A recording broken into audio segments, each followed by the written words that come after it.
Hello everybody, this is the Harbinger, this is Wingspan, the Steam edition, the beard is gone but the guy is back, and this is my opening hand. Let's see here, we have potential for getting additional good cards from the pink eared duck, we have potential to get additional points on a red-tailed hawk, and we have an option to get a Warbler to get 4 additional birds played for free over the course of the game. I think these 3 cards can be a decent early game for us. Now there is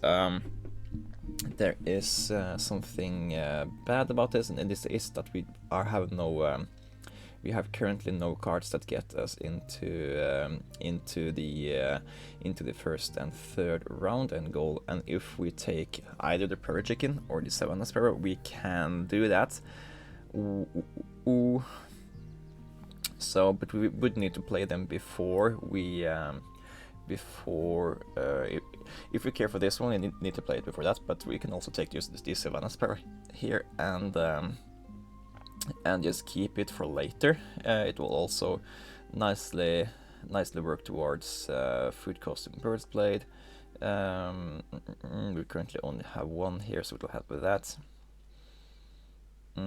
I don't know that we need this guy, because we kind of get this action for we kind of get to play a lot of birds anyway, so maybe we take the Prairie Chicken here just so we can have a little bit more fill in these later round and goals, and maybe we just have to accept that we lose out on the first 4 points available in the first round and goal. Because we want to set up the Warbler. Yeah, I think that might be it. Ethologist, anyone habitat, birds.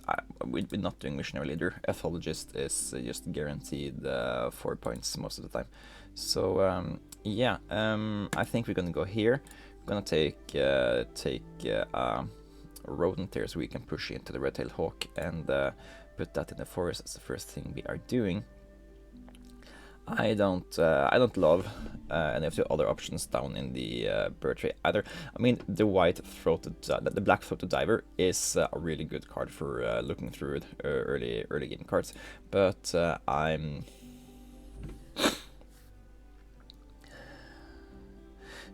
do I rather want a black-throated diver than the pink-eared duck? That is actually something I am very much considering now. It is the correct bird for the nest type here, so I really like it for that, and it lets us look at more cards. It doesn't give the cards away to opponent. It costs the same amount of food, more specific, but it's worth more points. Doesn't have the same egg space, but that's okay. Mostly it's just the correct nest type here. So I think, okay, change of plans. We will, if allowed, pick up this guy as the first thing we're doing. Then we're gonna play the red-tailed hawk, and then we're gonna take it from there. Because ooh, the Franklin gull.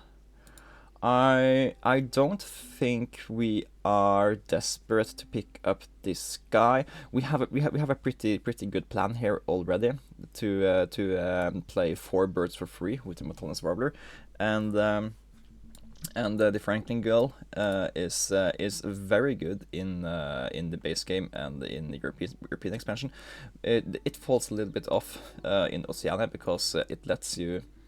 Oceania has these double resource nodes in the second column rather than the third, so you don't need that early advantage as much in Oceania, and I think we have a really good plan already in place to get all the stuff we want to. So I think we're gonna pass on that, but it might be the wrong decision.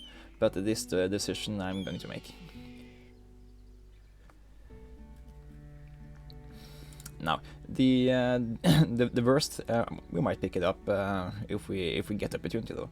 The worst thing about the plan we currently have is that we don't have the food advantage. We need to we need to reliably pull this off, because we do need we have these 2 foods for this guy, but we also do need we need 4 more specific foods to pull this off, which means we need to go here, get this nectar, and also be lucky with the other food we're getting here twice. And it looks like we might actually be that. So yeah. Then we also need to be playing out this Warbler, and we need to be playing out this black-footed diver, and we need to lay eggs. So yeah, this is currently going straight to plan, and I'm all for it.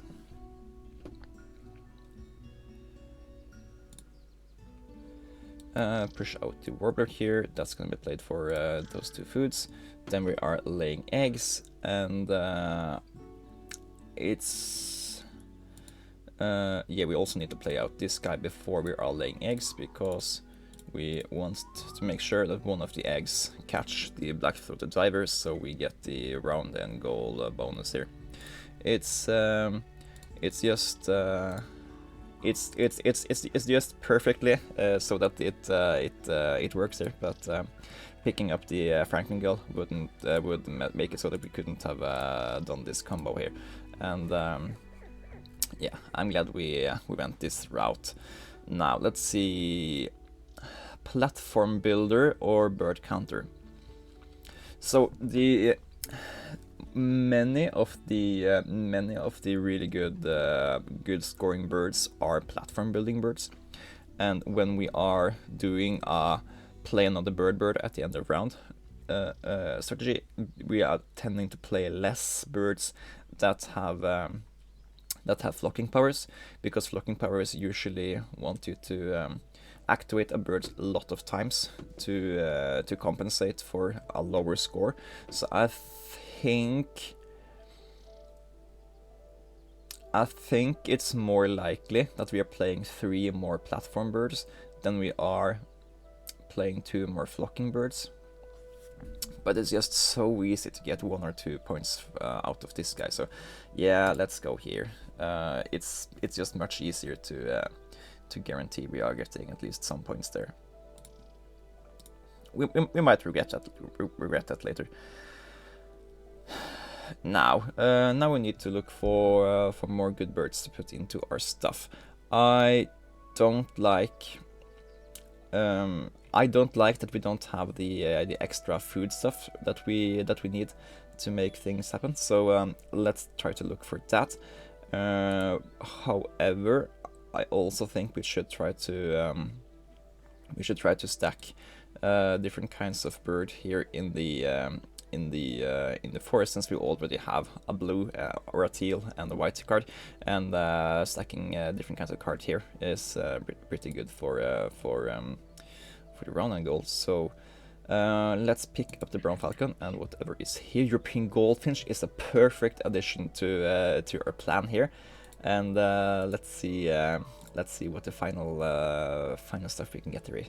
Yeah, I am going to take the yellow-bellied sapsucker just because it's sorely needed food advantage for us. So that is gonna help us out greatly. Yeah, we need to. Ooh, thank you, sir. Now we need to play out things in the correct order here. What do we? It would be really lovely if we could get a free vertebrae from the opponent, but that is too much to hope for. We also need to play out at least 1 bird. We need to activate the forest and activate the grasslands. That's not going to be an issue. I don't think we are playing out a bird in the grasslands before we are playing out a bird in the forest. So let's just take the vertebrae here, because we need it to play the sapsucker. And let's also take this nectar. And we have had really good luck here on this red-tailed hawk, so that is great for us. And I also kind of see here that if we pick up the photographer bonus card, we will be very lucky, because we already have a lot of synergy for that. Now, spending the normal food here, we can always spend the nectars on whatever food, whatever bird we play. We play for free at the end of turn, and yeah. Hopefully that's gonna be the European goldfinch. I think the opponent. No, the opponent does not have a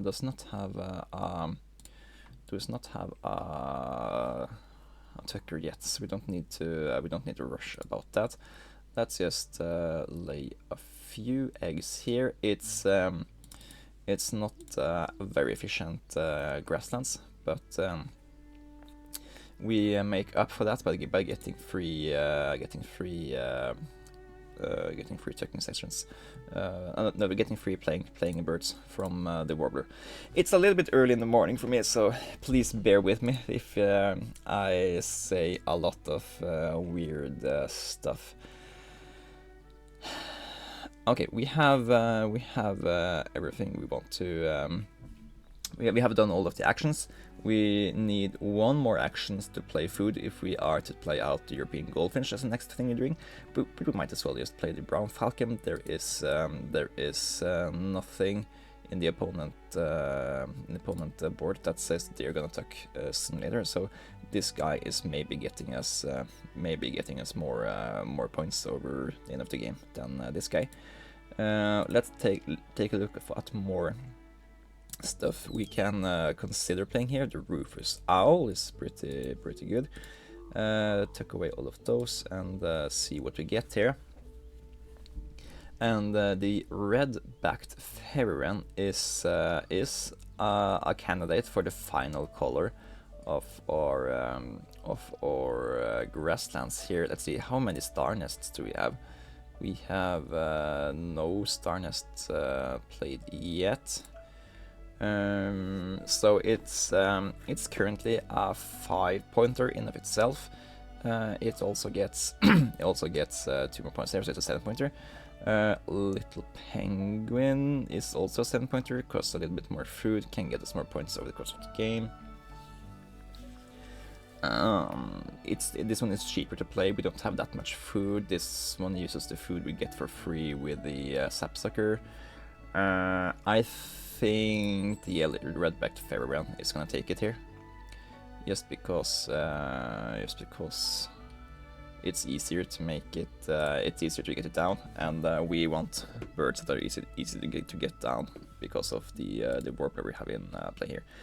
Now, I think I want to try to prioritize building up our. In my head, I want to try to build out the forest, but as long as the opponent has that hermit rush, I don't want to have more. I don't want to have more cards in the forest than they have. So because I want them to give me free stuffs.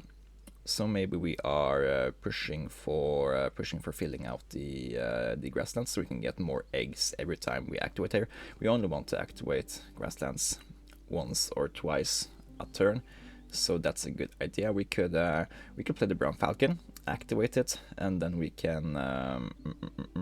Then we won't have enough food, so we counter that. We need to plan to play. We need to plan to play out. Play out. I mean, we can just take eggs and take more cards or take more food. We don't have to. Not have to play 2 birds this turn. But it would be nice to have the option of doing so. Which means that we need to plan to play a bird in the forest and in in the grasslands, if that's so.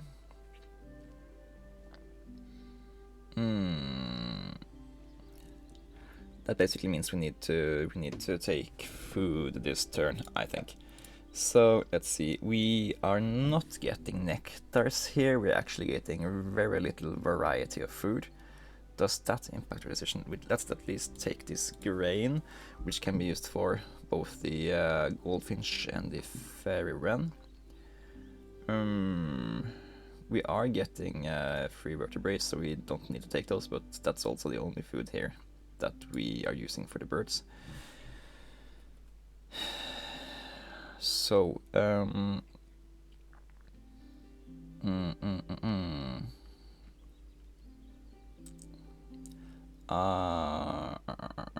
didn't love this outcome here, so maybe we are just playing one bird here. And how are we doing for this competition here?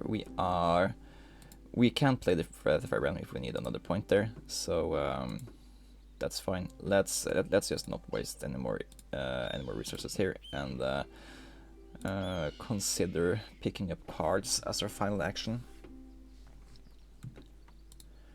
Opponent played little penguin. That doesn't mean they gain more stuff here, so that's fine.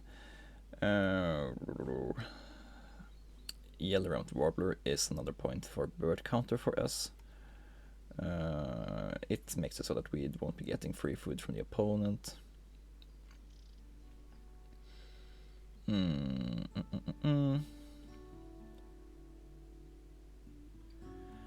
European Goldfinch is a bird counter card. I didn't think of that when I tried to make that decision. That's actually a huge difference in things. Yeah, and we have this guy to push 3 stuffs into here this turn here, and since the opponent just played the penguin, I think that's gonna be the end of round play. Until that, because penguin tucks, right? He tucks. No, he draws and discards and caches. Yeah, it's not a tucky bird. Anyway, let's pick up stuff here. Catbird is usually very great, but you want to have it in games where you are planning to activate the single habitat a lot of times, and you have a really good bird. We don't have that, so let's just look at other stuff here. Puffin, I love this card. It's it's a star nest for us. It's lots of food converted into points, and it lets us get more bonus cards. Perfect things for us to play at the end of a round. Do we want either of these? Greater Flamingo can be funny, at least when the opponent doesn't know we have it. They have 2 birds here, so they might go for several tucks, or the opponent will know because they are face up in a tree.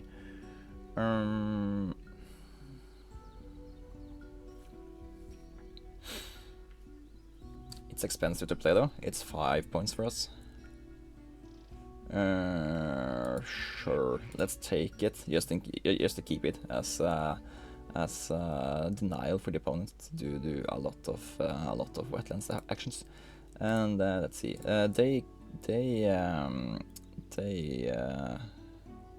tied us over there, so let's play out the goldfinch and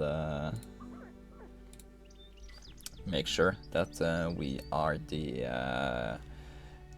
top dog for that one. And yeah, we need to play. Ooh, that's also a nice thing. That the Puffin will also be another white card for us to play out.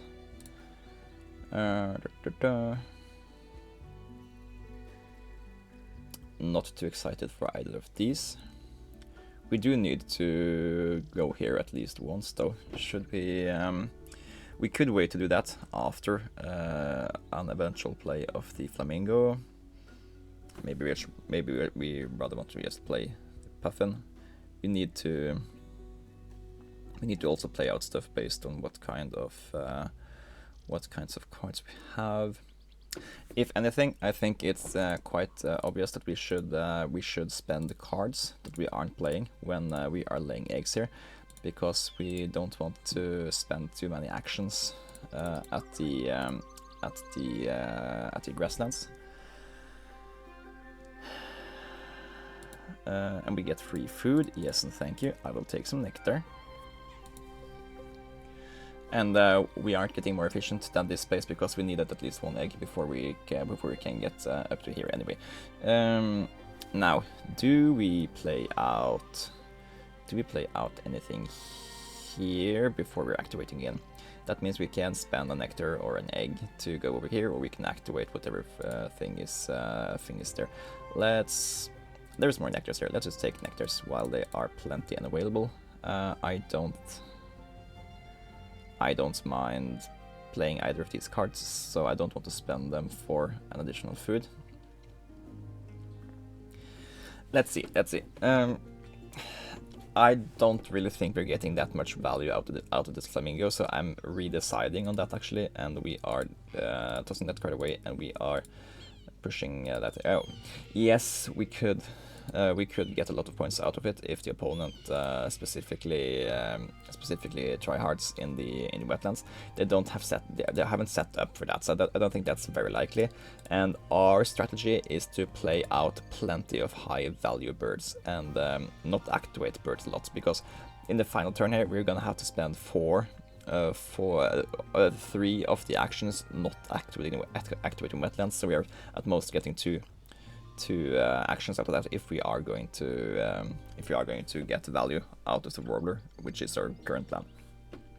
Okay, now that we have just thought through that, let's play down the Puffin and see what kind of bonus cards we get here. Spend some eggs and see here. Consecutive. That's not great. Rufus Owl is not a historian card. I guess we can take historian and pick up Count Raggis' Bird of Paradise.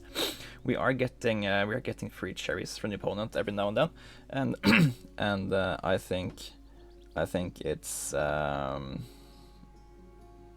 it's more likely for us to pick up and play this guy. That's already worth 7, and it's gonna be worth 9. Than it is to find and play a bird in wetlands has a wingspan of less than 53. So I think this is the fine play here. Yeah, that's the decision, and that's a decision I'm very fine with. So we are picking up the Count Raggis. Oyster Catcher doesn't really excite me here.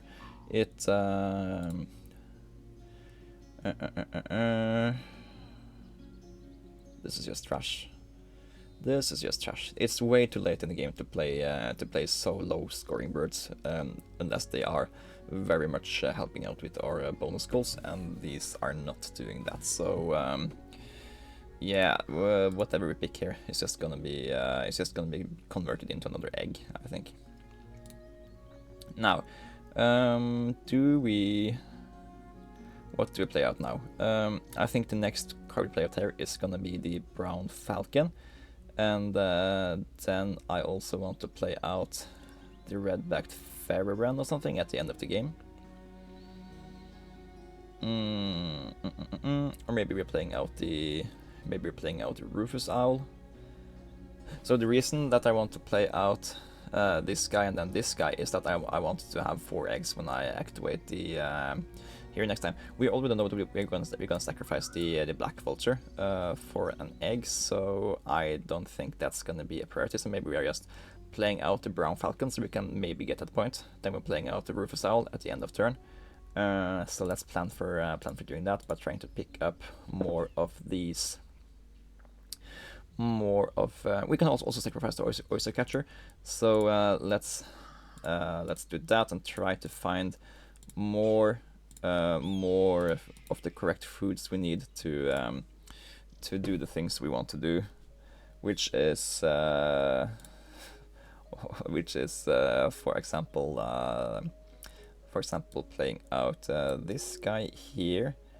So we are getting 1 more point next time we go here. and then we can play this guy out for pretty decent at the end of round, and then we can play this thing as the first thing we do. No, we need to also lay eggs first, but it's gonna be fine because we can sacrifice the oyster catcher to gain more gain more eggs.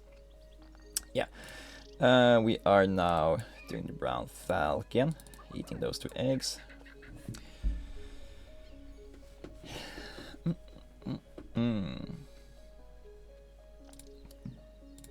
Let's see, we have a historian, bird counter, ethologist. Ethologist is being full circled with red-backed fairy wren.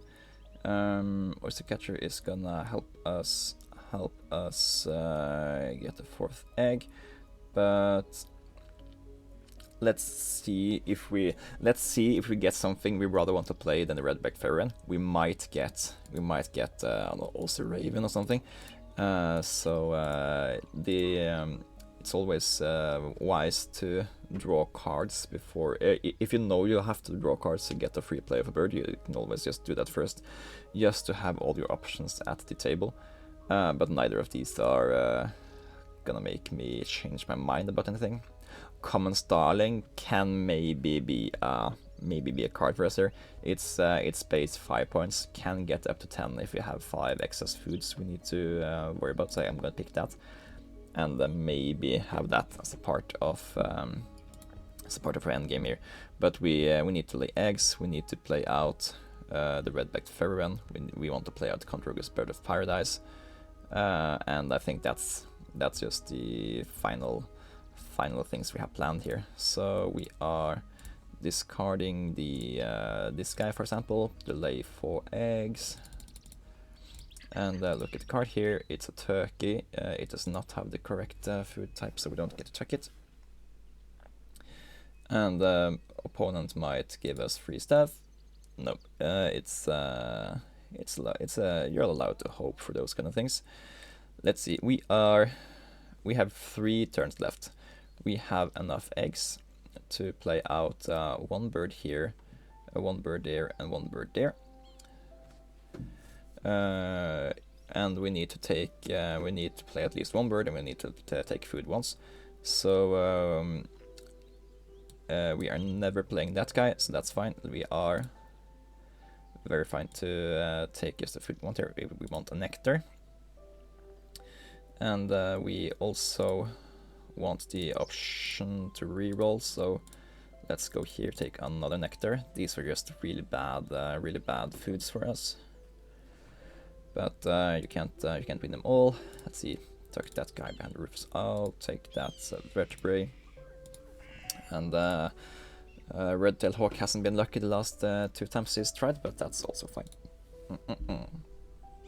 Now, we need to we want to play out the red-backed fairy wren, just because it is and let's actually math out which birds do we actually want to play here. The red-backed fairy wren is a 6-pointer because of ethologist. It costs 2 points, so from eggs it nets us 2 more eggs, which is fine, so it's back to 6 points. The counter regular Bird of Paradise is a 9-pointer, -2 because of eggs, so it's 7. Common Starling is a 5-pointer. That will spend the remaining food we have, which is potentially a 10-pointer, -1 because of the eggs. So I think this guy is getting played, which means that we also need to pay attention to how many foods we are spending on these birds for the total things to make sense. But yeah, we're at least playing the Count Regis Bird of Paradise here. So let's play this guy out, and I will. Oh, we have to do some math. We have to do math to make things make sense here. Okay, so if we are playing out this guy, we need to overspend for it because we don't have the correct food type, because we didn't get access to those in the dice. This means we have 2 options here. We can we play this at the end of the game. So this is 5 points plus 5 more points because of we'll have 5 points. So there are two options there. We either put this guy into an extra egg and we lay 4 eggs. Then we play this guy at the end of the game and get 10 points from it. -1 because of that. So this is a 9-pointer and this is 4-pointer, so that's 14 points. Or we could play the red-backed ferryman now. This gives 6 points, right? We have to spend 3 food for it, and we have to spend 1 food for this guy. That means we will have 2 foods left, making this 5, 6, 7, 6-pointer. So this is playing both of these is 12 points. By converting this guy to an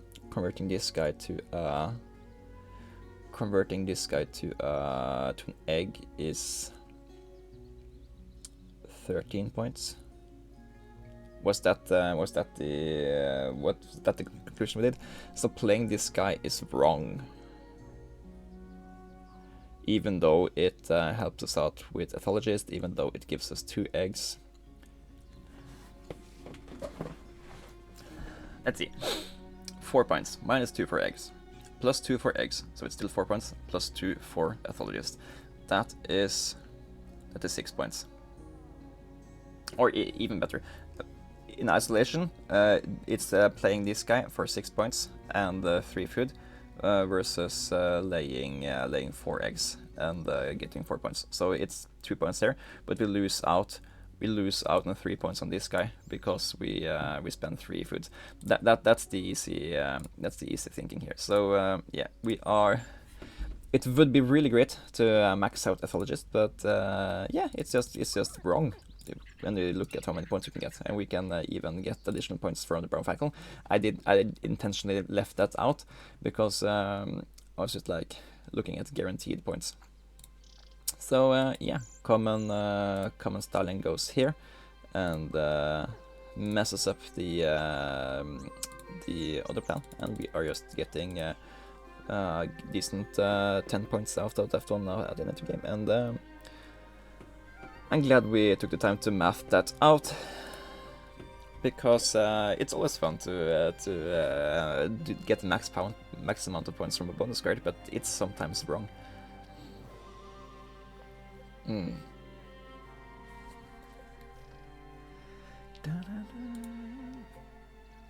Let's see, how did we do this turn?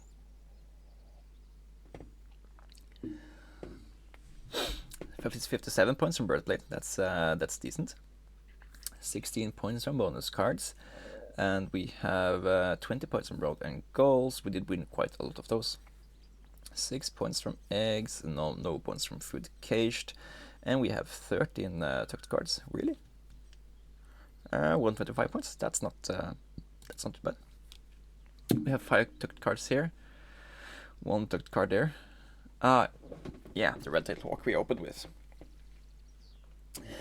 So yeah, that's an opening hand play on the bird we have here, and I think we did the correct decisions all along the ride here. It took a little bit longer to get every play in order, because it's really early in the morning, and it's my weekend, so I'm not quite awake yet, so this episode has been a little longer than others, but yeah. Black-throated diver, really good card for looking at a lot of cards and picking up the best one.